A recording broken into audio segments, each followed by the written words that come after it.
Hello, friends. While I'm taking a little time away to enjoy life as it's happening, I've chosen a few episodes from the Virg Vault that I thought were worth revisiting. Welcome to Rewind on the Verge, a chance to return to an earlier conversation, story, or maybe an adventure that still feels meaningful today. I'll be back soon with plenty to catch up on. Until then, I hope you enjoy this rewind. If you've seen pictures of Jax Taylor in Mexico with Lori Krebs, his longtime publicist, who also represented Brittany Cartwright, then you already understand why I went back into the archive for this episode. And if you don't follow all the Bravo mess, here's the short version. Recent photos showed Jax and Lori looking very close during a trip to Puerto Vallarta, reigniting rumors about their relationship. This had happened a couple of years ago as well, when Jax and Brittany were still married. And so the reason this became much bigger than ordinary post-divorce dating news is because Lori wasn't simply Jax's publicist. She had also represented Brittany and had also reportedly been someone that Brittany really trusted. Brittany has now publicly acknowledged the situation, saying she intends to tell her truth when she is ready. But she goes on to say that right now she's focused on protecting her peace and caring for her son, Cruz. Reports also say the Valley resumed filming to capture the fallout, although Jax is no longer a cast member and reportedly is not participating in those additional scenes. Thank goodness for us. Neither Jax nor Lori has publicly explained the full story or the timeline of their relationship. So, you know what, guys? I'm not going to pretend we know more than we actually know, but we do know that this is now part of the conversation, and that makes the episode you're about to hear sound very different. When I originally recorded it, I had just spent the evening at Jax's Studio City, which is no longer, for the Valley Watch Party. I was excited, taking it all in, meeting people, watching the cast react to the episode in real time, especially Jax, and simply sharing what I experienced as someone who was actually in the room. Well, this was before the marriage fully unraveled in public, before Jax stepped away from the Valley, before Lori became part of the headline, and before we knew how many more chapters were still going to be written. It's really interesting because listening back now, I'm reminded that podcasts can become little time capsules. This isn't an episode about proving anyone right or wrong. I wasn't predicting the future, and I'm certainly not trying to rewrite the past. It's simply an honest snapshot of one evening, exactly as I experienced it, with the people, the energy, and the information we all had at that moment. I haven't changed a thing from the original episode because I think there's something fascinating about hearing what we thought then, knowing what we know now. So let's rewind. Here's my night at Jax's. Welcome to Living on the Verge. I'm Virginia. This show is about food, wellness, travel, wine, and the everyday moments in between, with a little pop culture along the way. Let's get into today's episode.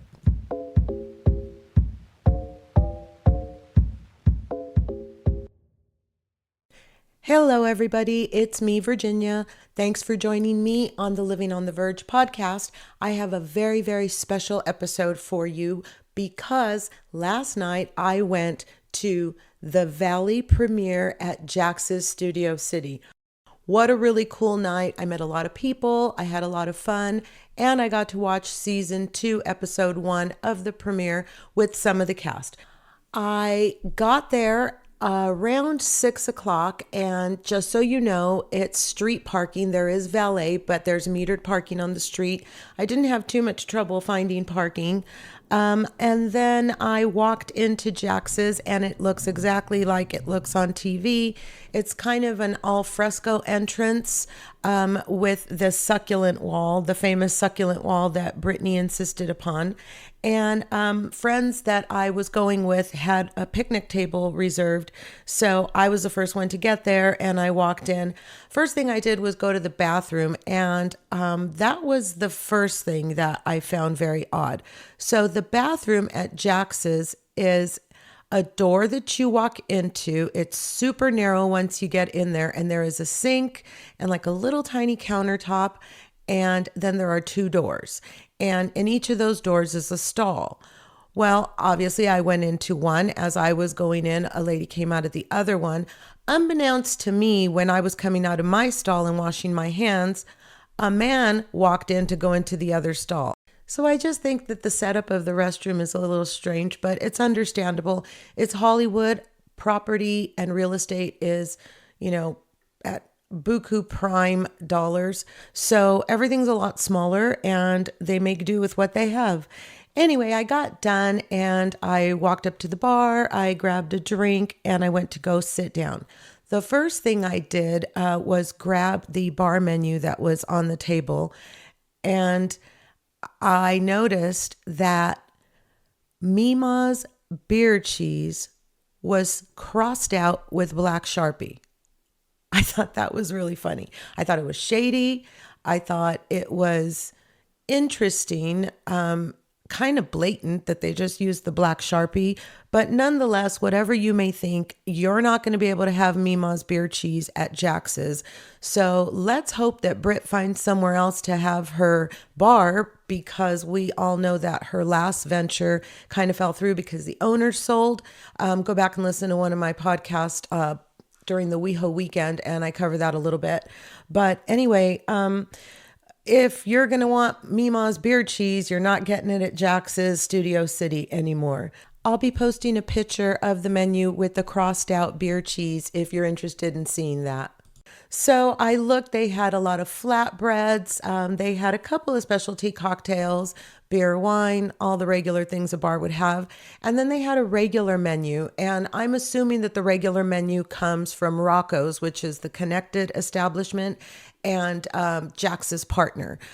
The menu was pretty extensive. They had pastas, they had salmon, chicken, they had, burgers, they had pizzas. I saw the pizza, it looked pretty good. Holly and her friend arrive, and we catch up a little bit, and then we order a couple of flatbreads. And then very shortly thereafter, Sarah and her friend Heidi get there.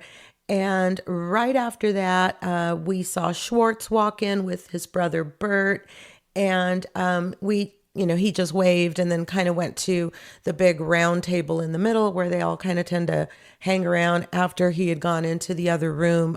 It's kind of separated into 1, 2, 3 rooms, and two of them are kind of indoor, and then one of them is kind of outdoor.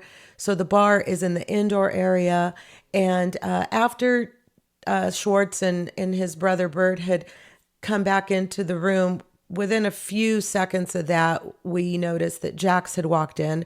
So he gets there. He's got a protein shake under his arm, and he's carrying a bag full of hats, and he's wearing a black hoodie, black sweats, and a plain black baseball hat. So Sarah, who's at our table, has something for him. So he stops off and she gives him what she has. And he is really grateful. He thinks it's funny. He gives her a hug. And then we take a couple of pictures, and he's off. You can see those pictures on my Instagram as well if you are interested. And then we have the show starting. So the show starts, and within 2 minutes of the show starting, I look up and Jax is standing right behind Holly, leaning up against the wall, watching the same TV that we are watching. So he is literally within maybe 5 to 6 feet of where we are. And I thought, wow, what a really cool opportunity to be a fly on the wall and to watch Jax watch the show. And so honestly, that's kind of what I did. I was trying not to stare, and I wanted to make sure that I respected, what he was doing and the fact that I was in his establishment. I didn't want to come across as some weird creeper, but I was really compelled by how he was going to react to watching how the season unfolds, and I got to see it in real time. So that was pretty cool. Now, I'm pretty sure that they had gotten a screener, but who knows? Jax actually looked quite surprised at certain times during the viewing, so maybe he didn't watch it. I don't know. At one point during the first segment, someone comes up to Jax and asks for a picture, and he kind of whispers over his shoulder, and then next thing you know, he's taking a picture. We later found out, because we were chatting with him, that he had asked the girl to wait until the commercial, and then he kind of felt rude, so he just changed his mind and went ahead and took the picture. But he was seriously trying to watch the show. And at one point, Schwartz came over and stood there and watched with him. So it was really interesting to see them up on the screen and then right before my very eyes as well. And, I noticed that at certain times, Jax would bite his lower lip and his mustache would flicker. And it seemed to be at moments that he was either uncomfortable or maybe not too happy about what he was watching. Season 2, episode 1 kicks off with the cold open. We don't know where we are in the season at this point, but we see Jax and Brittany arguing over what we now know are pictures that Jax found of Brittany, which were explicit in nature, that she had sent to his friend Julian because they were hooking up. Things get out of control. They get into a big blowout. Jax is packing up to go into a facility for what he says is going to be 30 days, and he admits that he's scared. Then we get the sign that says that all of that had happened a full 7 days earlier. That's all, you guys. This is going to be a crazy season, if that was the cold open. Then we move on to Jesse and Isabella. He is making breakfast for her. He tells us that Michelle has moved out and that he has gotten his stuff ready and that he is happy that he is able to organize his suits by color. Well, I met Jesse last night too, so I'll tell you a little bit about that in a little while. But he goes on to say that co-parenting is not going well at all. Then Jason and Janet and Cameron. We get to see Cameron. For the longest time, they didn't show his face on Instagram. And I think that's a new trend that a lot of parents are choosing. And I'm 100% behind it. It's nice and much better than what we were seeing just a few years back with people exploiting their children for a buck. That doesn't mean it doesn't still happen, but it's nice to see that some young parents are becoming aware of the fact that children have rights that can be violated even before they have an opportunity to have a voice. So good going, parents that are thinking about that kind of stuff. Anyhow, we get to see them, and then Janet tells us a story about the nose sucker, and I'm going to spare you the details, but it's about, baby boogers and getting them out of the baby's nose. And the fact that really you'll do anything as a mom for your child, and you'll never in a million years think that before you actually have said child.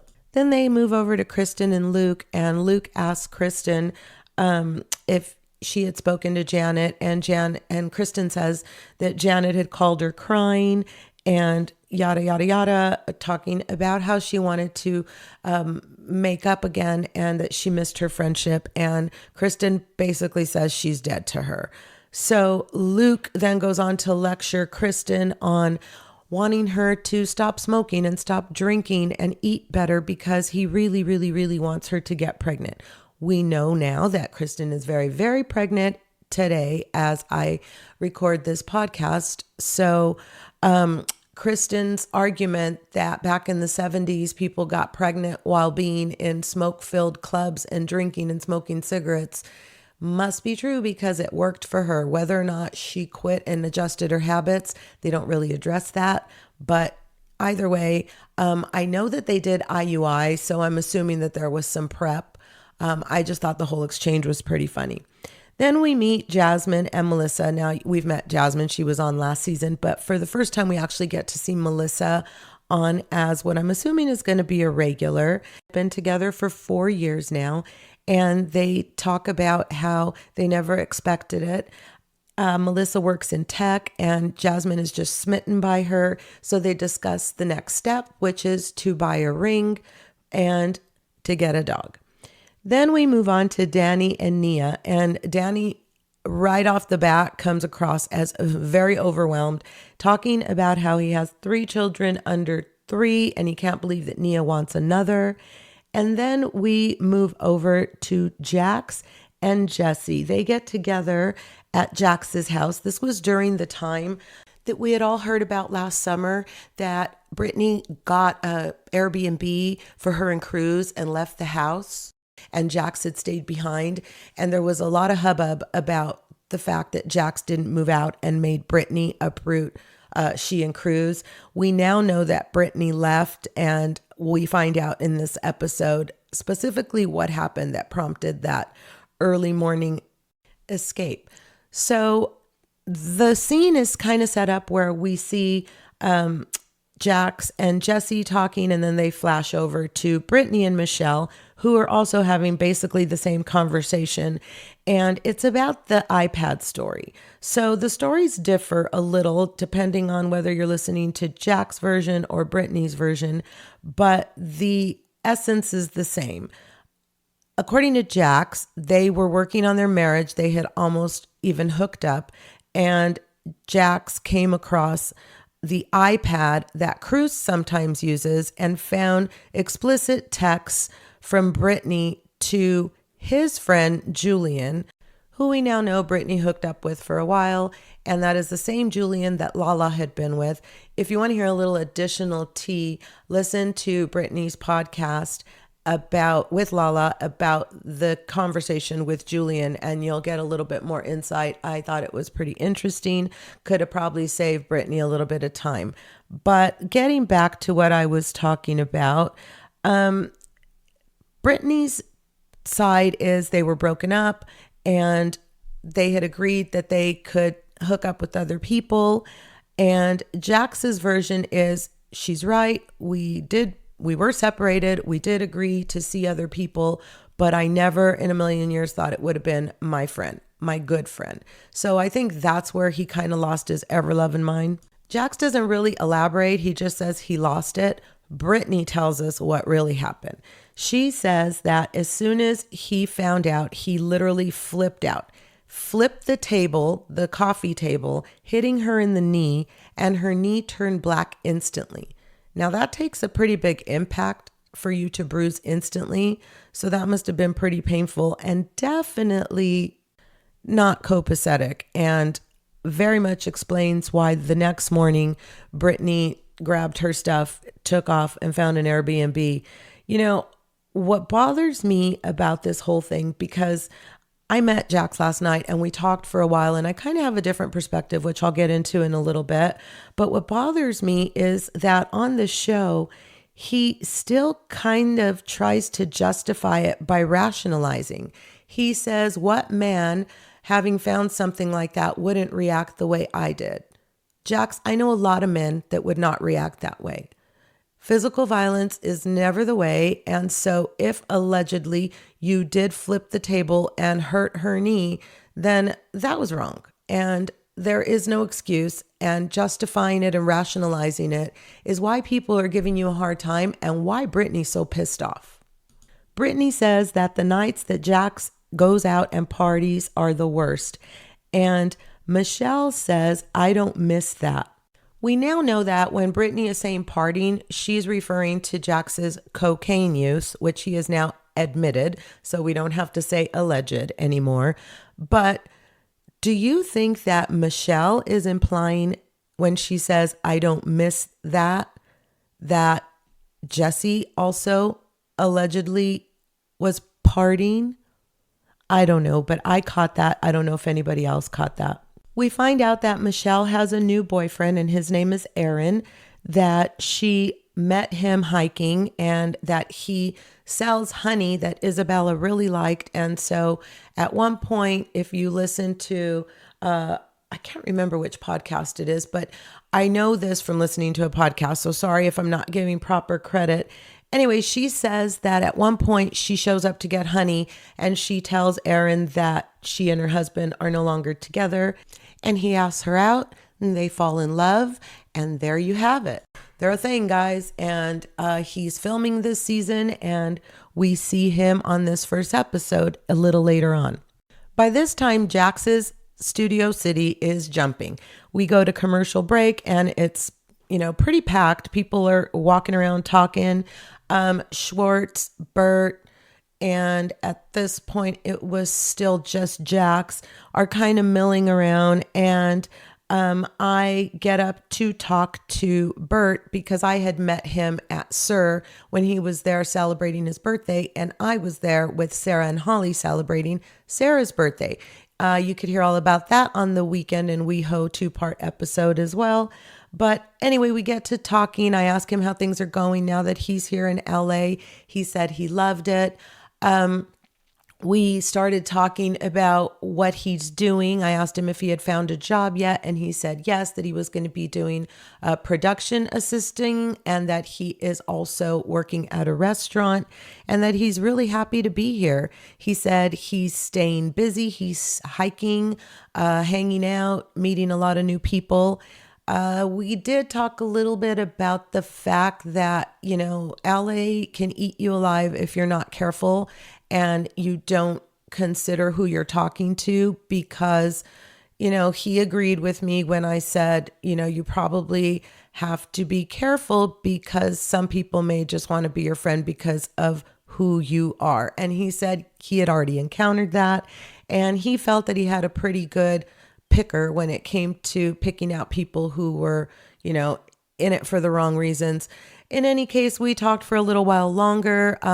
I told him I had a podcast. He said that given what he had been through, and I did not ask him if I could share, so I'm going to let that be his story to tell. But he said he considered doing a podcast and that he thinks he has some people that he can help. And I invited him to come on my podcast and maybe, talk about the idea and the notion of launching his own. And if he wanted to tell his story, he would be welcome to do that. And he said that he would like to come on the podcast. So let's see if we can't get that arranged for you. That would be a pretty good interview. And I'll let you guys know when that's coming. Bert has a Coke in one hand and a water in another, and he's getting ready to go mill around. So I offered to let him leave it at our table and we cover it up to prevent any tampering. And then we go on to the second segment where Janet and Britt meet at a plant shop. So the plant guy starts showing them around and Janet points one out and says, that's nice. And he says, yeah, that is nice, but that'll grow to be over 6 feet.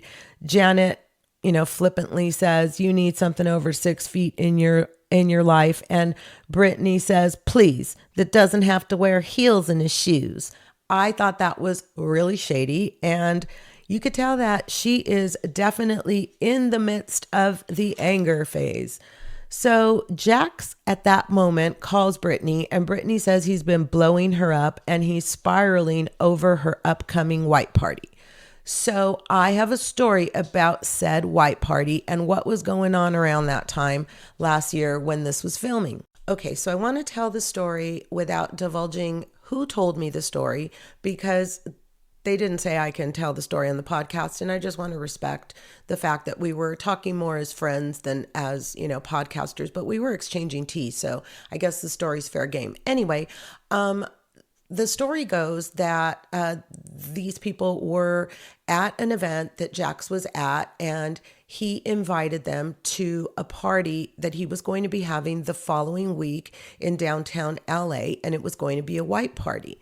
So they were, gracious, and they said, okay, fine. Thank you so much for the invitation.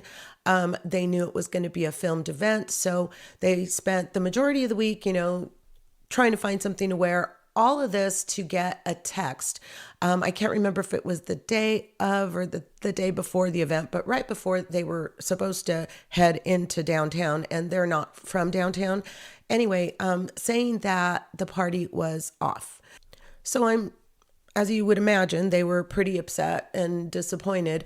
But now that we've watched episode 1, we know that Jax was trying to get production to film his event and thereby having competing events with Brittany. And the people or person that he invited that I'm referring to in this story were invited in order to kind of fill the room because nobody else was speaking to Jax and everybody else was going to be at Brittany's party. So if you watch the episode, you could see that Bert Schwartz and Tom Schwartz and a couple of the other friends, Mikey, were at Jax's that night, and that's what production filmed instead. So that's an interesting insider story that I thought I would share with you. So we go to another commercial break, and Tom Schwartz comes over to our table and says hi. He remembers me from last time that I met him, which was at Tom Tom a few weeks back. And his brother comes over to grab his drink, and, we all start chatting. We take a few pictures. He asks us what we think of the episode. It was really loud, so it was kind of hard to have a legitimate conversation in there. And people were coming up to him for pictures and stuff. But we had a nice little chat, and he stayed right around our table. So I have a really cool picture of Jax and Schwartz on screen on the television on the right side of the table that is mounted on the wall by where I'm sitting. And then at the end of our table on the other side, a picture of Jax and Tom in real life standing there watching themselves on TV. So if you want to see that, that's kind of a really cool moment for me. I thought it was neat anyway. So we come back from commercial and we see that Nia and Zach are having a meal at the Casita Mexican Grill, and they're talking about Brittany and Jax. Zach says that Jax's behavior has gotten more aggressive, and they're having a conversation about it. And then Kristen shows up and she starts to get kind of upset by the conversation. So they change the subject to Janet, and they start talking about Janet's appearance on Gibson John's podcast, Gabbing with Gibson. And Kristen says that she wants to hang with people who want her pregnancy to go to full term. And that is not Zach and Janet. The whole storyline kind of gives me the ick, you guys. I would like it to go away. Zach, that is not the business. And I met you. You didn't come across that way. Think before you speak, sir, because I really like you and I don't want to have to change that opinion. Having said that, I will say that I don't think it's 100% fair that Kristen lumped Janet in with Zach. But by the same token, Janet's apology was so passive aggressive and counterproductive to apologizing that it's understandable that Kristen was like, that's just not real. And I'm seeing a different Kristen right off the bat this season. So I'm excited to see what happens. And I had a conversation with Jesse that gave me a little bit of inside information. I'll share it with you coming up here shortly. But it makes me think that Kristen is kind of a big deal this season. And we'll see, right? So something else I caught that they talked about, but it kind of wasn't a big deal made out of it, is that Brittany is not really talking to Zach anymore. And that Janet has somehow come in between them. At least that's Zach's opinion of what is going on.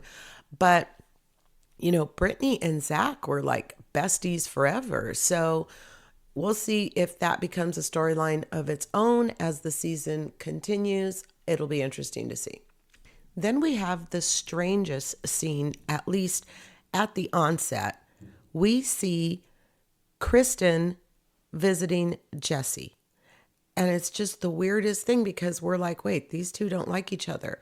Well, we come to find out that over the course of the off season, they had been texting about what had been going on. And Jesse just wanted an opportunity to talk to Kristen and apologize. He said that he was really struggling with the fact that when Kristen said what she said last season, it really struck him and it hit home, and he thought that there was a lot of truth to it. So instead, he was just defensive and he lashed out because he wasn't ready to face it.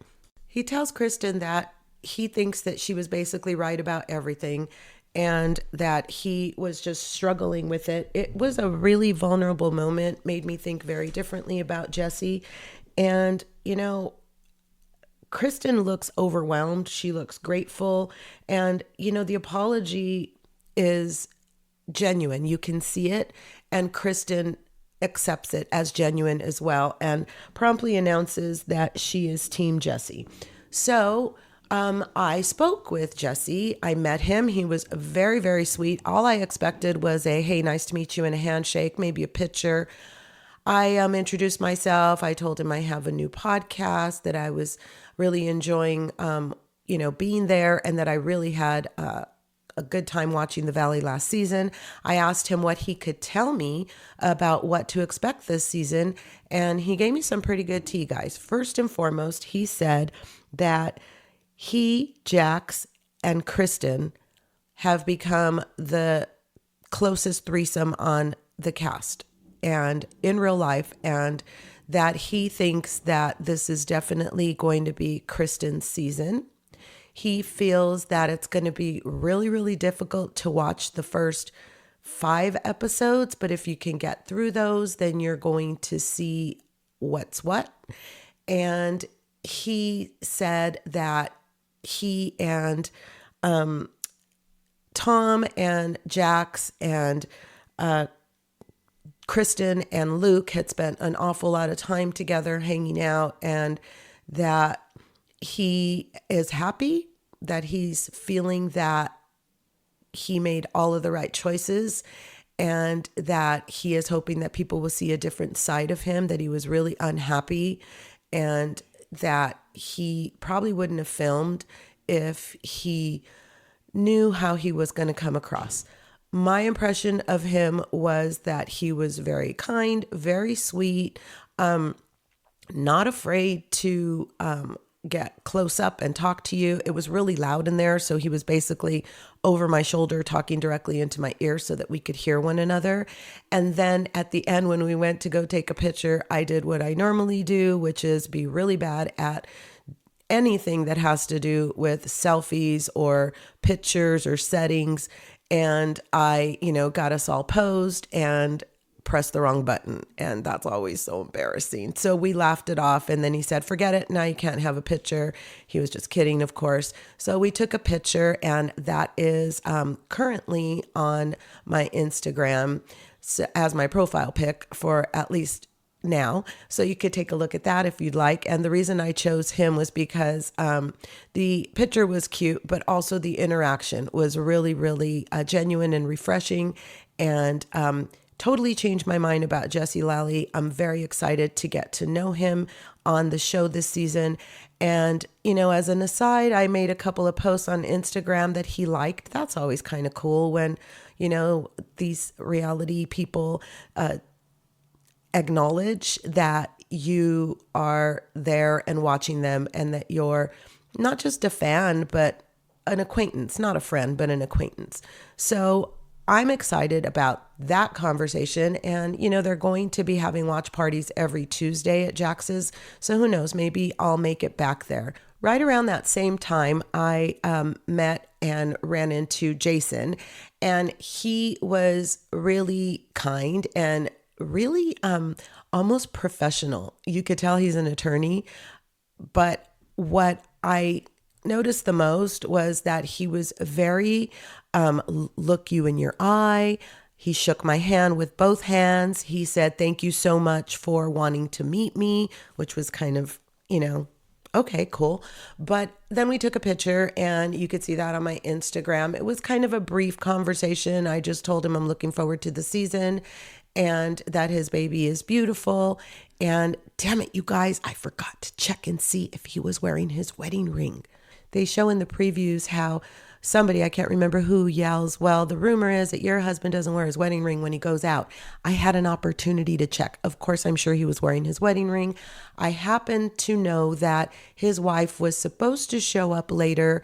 My friend stuck around and waited for a long time, but she didn't show up and they ended up leaving. So I don't know if Janet in fact showed up later that night. So anyway, that's the story about meeting Jason. And I do look forward to their part of the story this season, because last season, Janet was pregnant and we didn't really get to see a lot of Janet. And on social media, she caught a lot of flack about kind of being a hanger-oner that tried to go mainstream. I don't think that's the case. I find Janet very intelligent and easy to listen to, but I could see where people might want to see how she performs on the show not being pregnant. You guys, we finally talk about Danny and Nia. And the first thing that you get when you see the scene is tension. Danny seems overwhelmed, stressed out. Like he says, we have 3 kids 24/7, and now we have 3 kids under 3.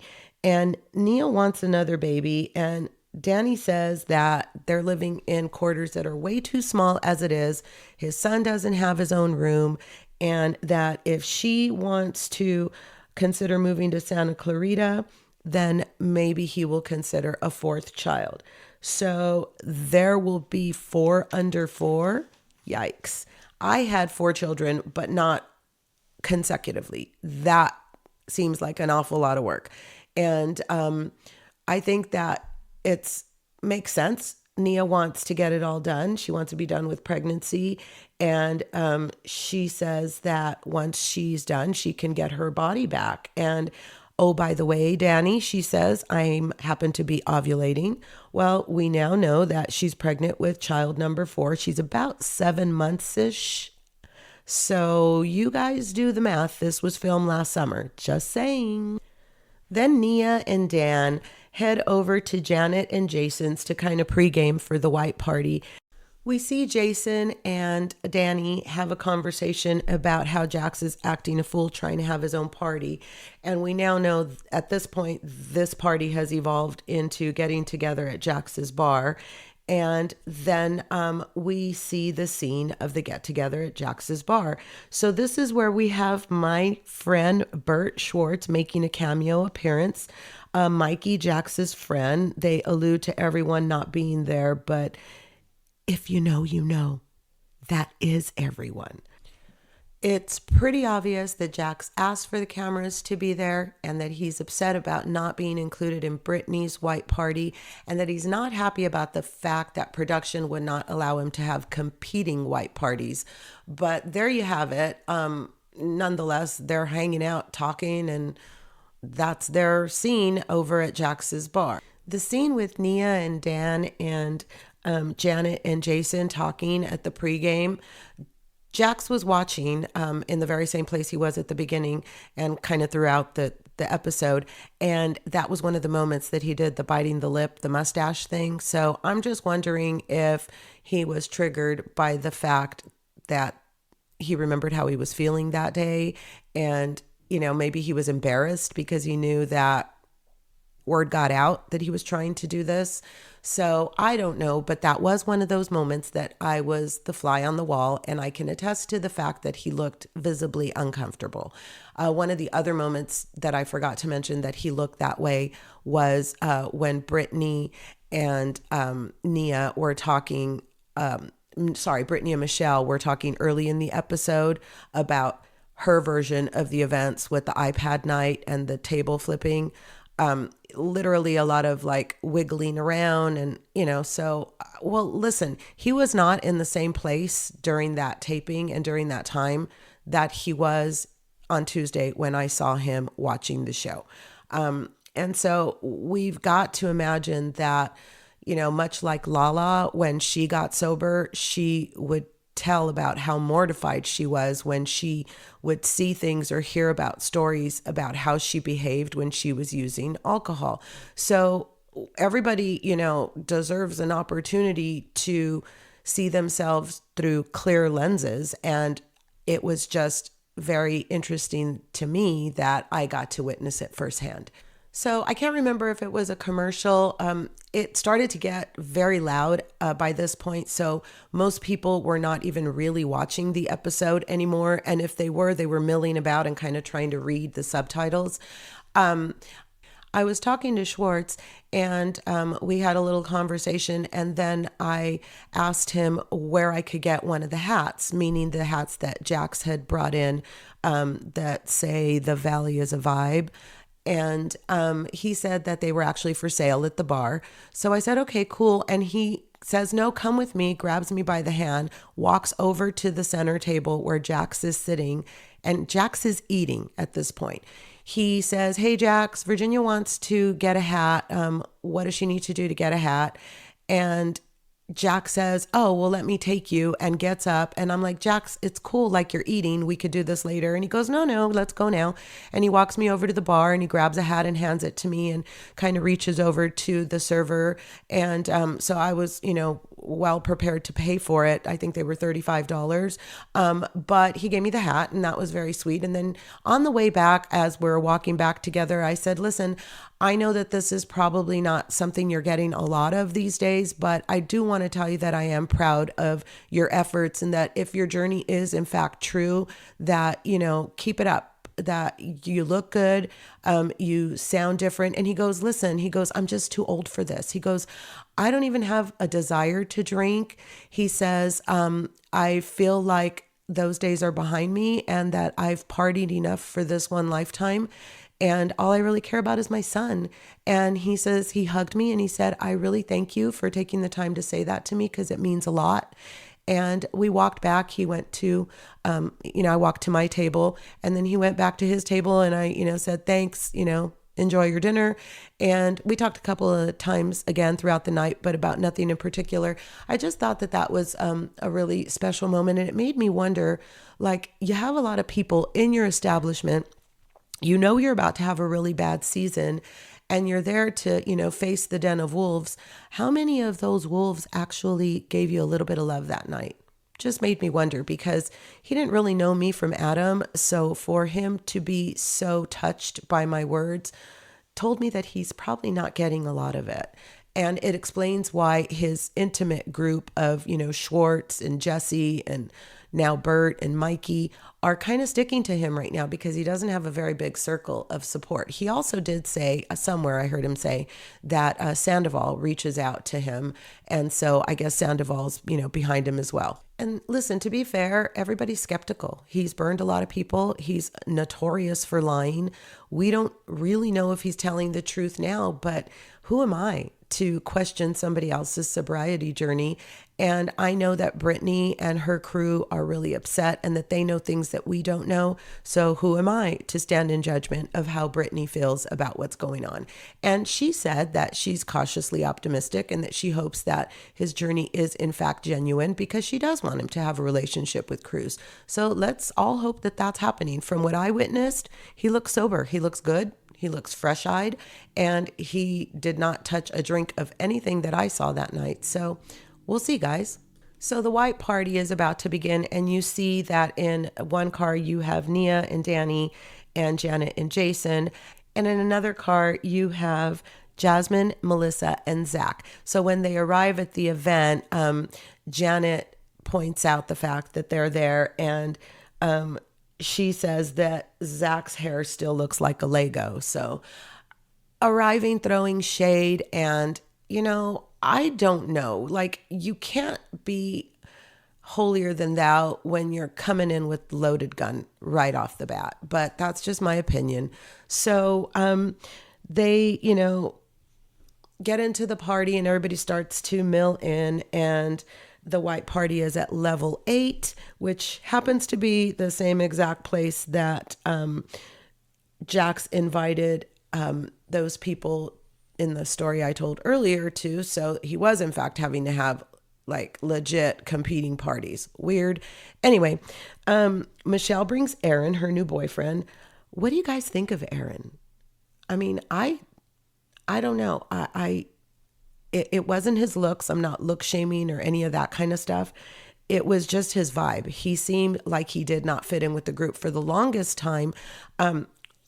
Sarah had said, hey, did you notice during the filming that there was this one guy who kept popping up at the back of every scene and kind of trying to get on camera?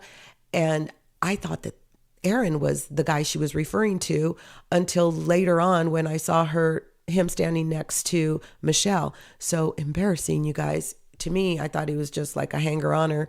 And no, he's Aaron. So I don't know if you guys have heard, but the rumors have recently leaked that during the premiere party, Aaron got shit-faced and was kind of a mess, and that he had to be helped up. And I think allegedly, Michelle was pretty drunk too. So that's what I'm hearing. I can't remember where, probably page 6. It's kind of a big story on Instagram right now. So Aaron is not making a beautiful debut impression. One of the things that really upset me was Michelle says that, things aren't going really well at all. And then she says, he just gives me the ick. I am married for the second time, and I don't ever remember saying to anybody that my ex-husband gave me the ick. I just don't think it's the right thing to say about the father of your child or children. So I don't know, Michelle, I listened to her podcast and it changed my perspective a little bit. She has a really interesting origin story. And, she was going through a really rough time right before season 1 started filming. I know that it was public knowledge that her mom had just been diagnosed with cancer like the week before filming. So, we kind of tried to use that to give her some grace last season, but I don't know what her excuse would be to require grace for saying something so harsh about the father of her child this season. So, Michelle, I'm holding out hope that you're going to make me love you, but right now I'm not feeling you. Kristen, Luke, and Brittany arrived together. So that says a lot because, ordinarily she shows up with Zach. Jared's there. There's a couple of other people in the background, but the guys start talking about skincare, and that was kind of funny. Guys are really into skincare. In fact, the gift that Sarah gave to Jax was the Mario Badusco, toners and stuff. I use that. I love that stuff. But apparently Jax uses it, and so does Sarah. And so as kind of a cute gesture, Sarah gave it to him. And just all of that to say that these guys are really into skincare.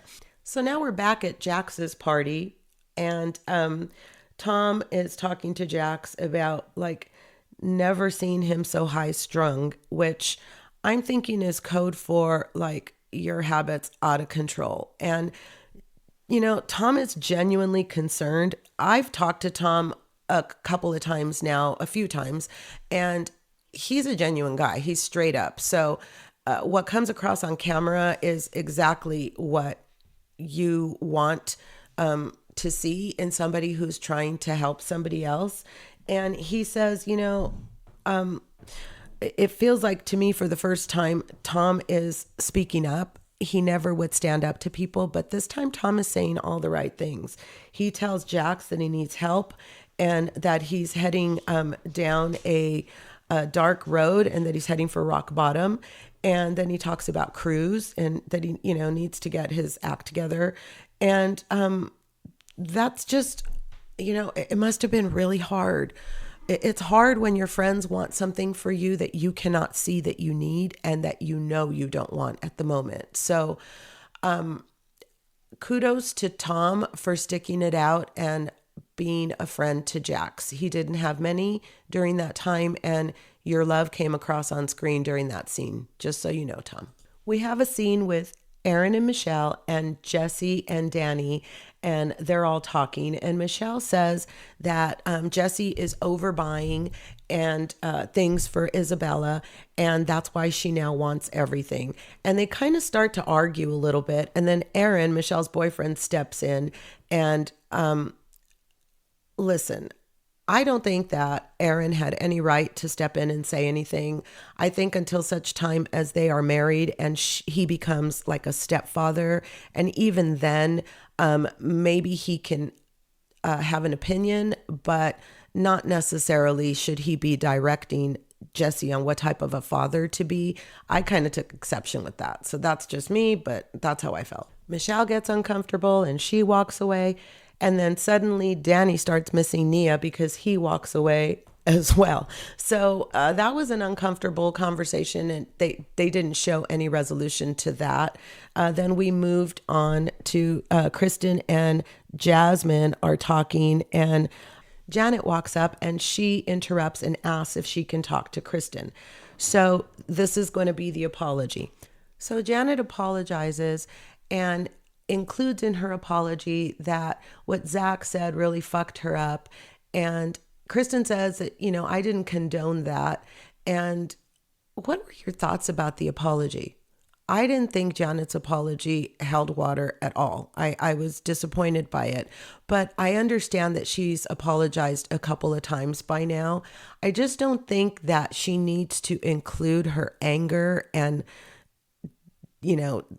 disgust for Zach in her apology, because at the end of the day, Kristen and Zach are still friends, and that's not going to change. So the fact that she's trying to, in her apology, somehow demean Zach publicly because she hates him so much for what he did, he made a mistake. He's apologized to everybody. It was wrong. Even I scolded him during this podcast. But you guys, life goes on. So to include him in a derogatory way in your apology basically undoes your apology. And if you look at Kristen's body language, you could tell probably 15, 20 seconds in that she was not feeling it and that she knew that there was smoke about to be blown up her. Then Janet asks if Kristen is sorry for anything.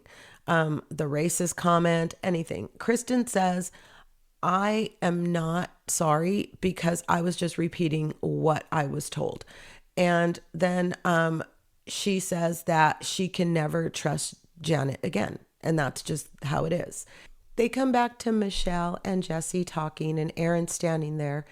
He finally has the good sense to walk away, and Michelle starts talking about schools. She said that she was meeting with somebody who was going to help her get Isabella into an amazing school, and Jesse immediately gets upset, and he says that she has no right to be having those meetings without checking with Jesse.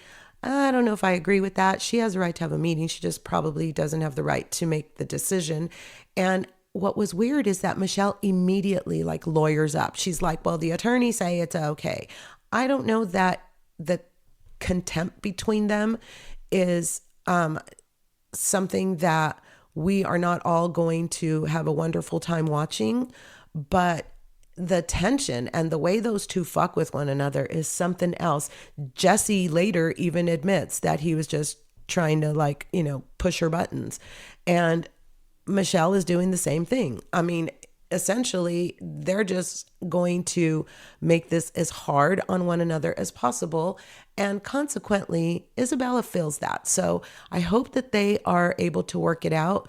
From what I am seeing in real time, Isabella just had her 5th birthday, and it looks like they both spent time with her. There are pictures that Michelle posted independently at Disneyland, but I saw on Jesse's feed that he had posted the same pictures. So who knows, maybe they were able to work it out and show up at the same place together and put their differences aside for Isabella's, sake. And if that's the case, that makes me very happy. I guess I should have asked him how things were going with her. But again, it was so loud that at some point I felt bad even trying to have a conversation with him.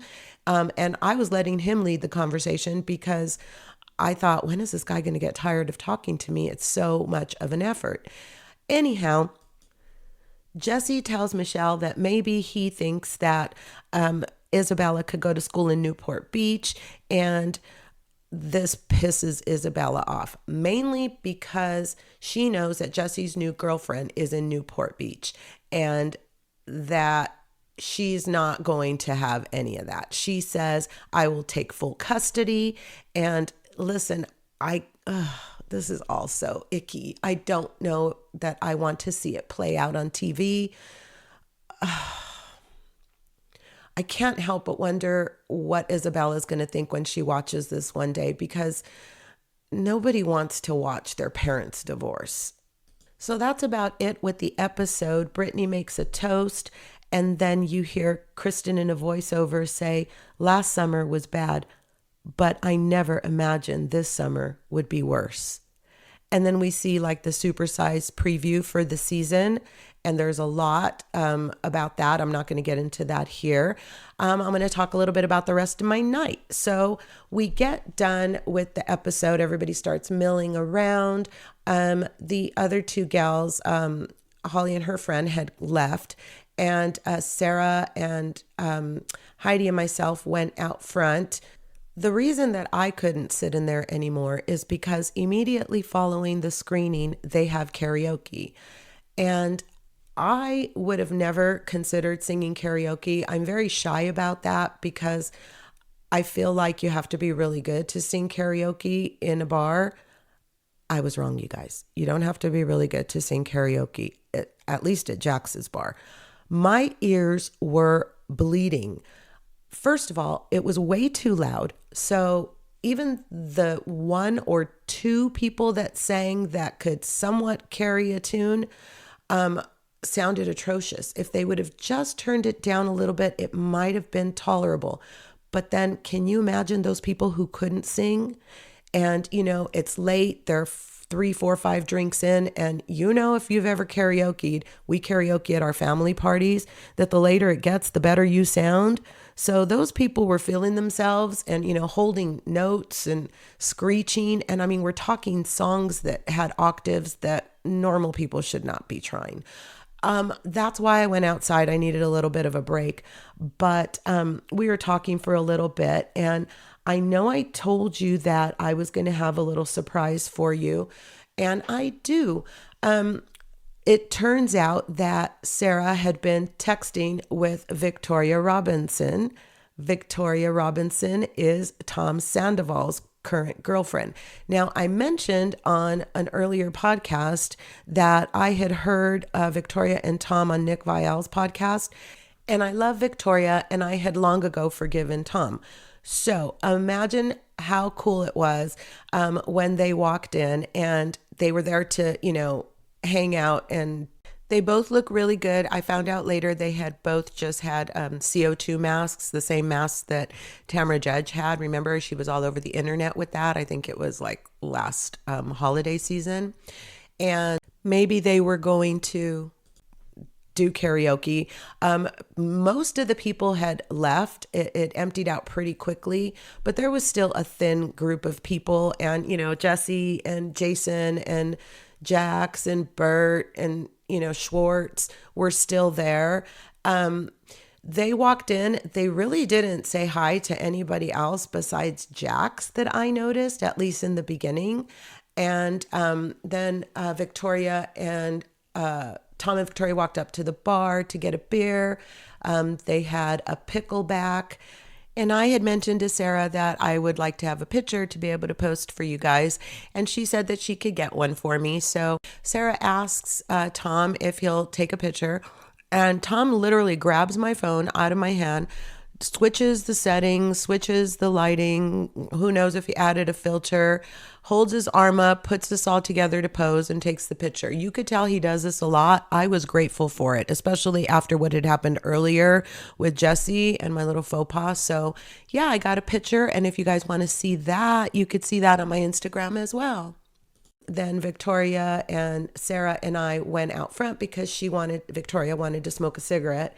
And so as we're walking out, we're talking about covering up her drink, and she laughs and she says, I didn't even think about it. And I said, you don't want to get roofied. I started talking about how friends of mine who had recently been at the Abbey were talking about how incredibly drunk they had gotten there. And, these are people who are not, never drinkers. So it was a little bit odd how intoxicated they were. And I had been at an event where someone who used to work at the Abbey told me that they stopped working there because they they also had gotten roofied, and that it happened to a couple of the other people that worked there as well. And they had done their own internal private detecting and had come to the conclusion that it was the bartenders, you guys. So I'm telling Victoria this story, and she says, "Oh my God, I got roofied at the Abbey twice." She tells me about this one time. She says, literally, Virginia, I had had one drink, and next thing you know, my legs are falling out from under me. I couldn't form sentences. The weird part is, Tom takes her to the emergency room. He's calling Kyle for help. He's in a complete panic. And they examine Victoria. They do a tox screening, and there's nothing in her system. So we don't know. She doesn't know. Like, having this conversation was weird. It was just a weird conversation. I had no idea, but she said it's a thing. Look on TikTok. It really is a thing about the Abbey. So allegedly, and alleged, all of these things happen at the Abbey. Bum me out a little bit because I wanted to go to the Abbey, and if I go now, I will be reluctant to have a cocktail. Okay, so that was my night. I stood out there with them. We, bullshitted and talked a little bit longer, and then I started to get cold, and I realized that I needed to go home. So Victoria kind of walked me almost, a little bit to my car, make sure I was okay, and I waved goodbye, ran across the street, got my way home. And that was my story of my night at the Valley Season 2 premiere. What a cool night. My takeaway, good people. There was one last thing that made me laugh, and that was that at one point, right before karaoke got started, Jax announced that there were some people on the cast in the room and that he was going to be having screenings every Tuesday, but he tried to get more cast members down here, but everybody hates him, so this was all he could gather. And that was, painfully honest, but also kind of a funny comment. And so that was my night. I enjoyed myself. I had a good time. I hope you guys have enjoyed listening to my Tuesday night antics. And I have so much more coming up. I went to Disneyland on Monday. I did this on Tuesday. I am recording this on Friday. I am so exhausted, and you'll understand why. So keep tuning in because I have a lot more to cover. I had a really, really exciting Wednesday, and I will be putting out a podcast bringing you up to speed on that. And then I'll also be talking to you guys about the other episodes that I kind of just left you hanging on, which is White Lotus and Real Housewives of Atlanta. I may or may not finish up Denise's Wild Things, and then we'll just figure out where to go from there. I know I'll keep covering the Valley, and we're supposed to see Miami starting soon, but I think I might pivot, you guys, and maybe look at some TLC stuff. I don't know. Let me know in the comments what your thoughts are on where we should go next. I'll be working with the Innocence Center in San Diego, and I'm very excited to talk more about that. We just have a lot of things coming down the pike, so stick with us, and we will be back soon. Thank you for listening to another episode of the Living on the Verge podcast. If you like what you've heard, I'd love 5 stars, and don't forget to follow. If you have any hot tea or blind items, I promise you can stay anonymous if you'd like. Or if you want your name mentioned, I can do that too. Just email us at livingonthevergepodcast@gmail.com, or you can reach us on Instagram at Living on the Verge Podcast. That's VIRG. So again, thank you. Come back again and join me for the next episode, and let's see what we can get ourselves into as we are all living on the verge together. Have a nice day.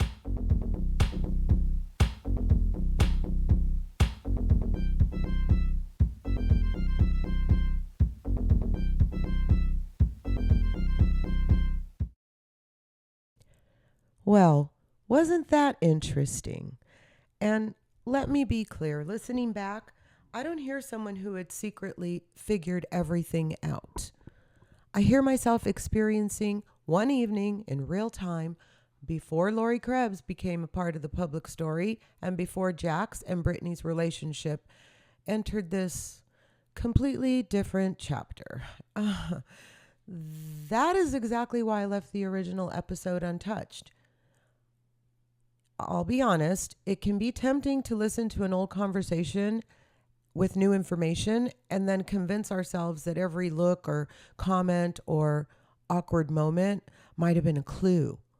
But hindsight can make us feel certain about things we couldn't possibly have known then. Isn't that true? What the episode does preserve is the atmosphere around Jax, the excitement surrounding the valley, and my honest experience inside Jax's Studio City before the story changed. Now, there are new pictures, new allegations, new hurt feelings, and new questions about trust, not only between former spouses, but between a woman and someone who had been both her friend and her publicist. That's just so sad to me when I say it out loud. Brittany has said she will share her truth when she is ready. Jax and Lori haven't publicly explained the full timeline. And until they do, the fairest thing to do is separate what has been documented from what people are assuming. I'm really trying to go high here, guys. But one thing is undeniable. This episode sounds different today. That is what Rewind on the Verge is all about. Not necessarily rewriting history, but listening to it again after more chapters have been written. And I'd love to know something.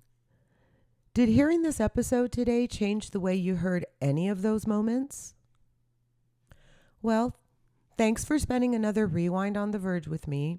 And until next time, I'll be right here, living on the verge.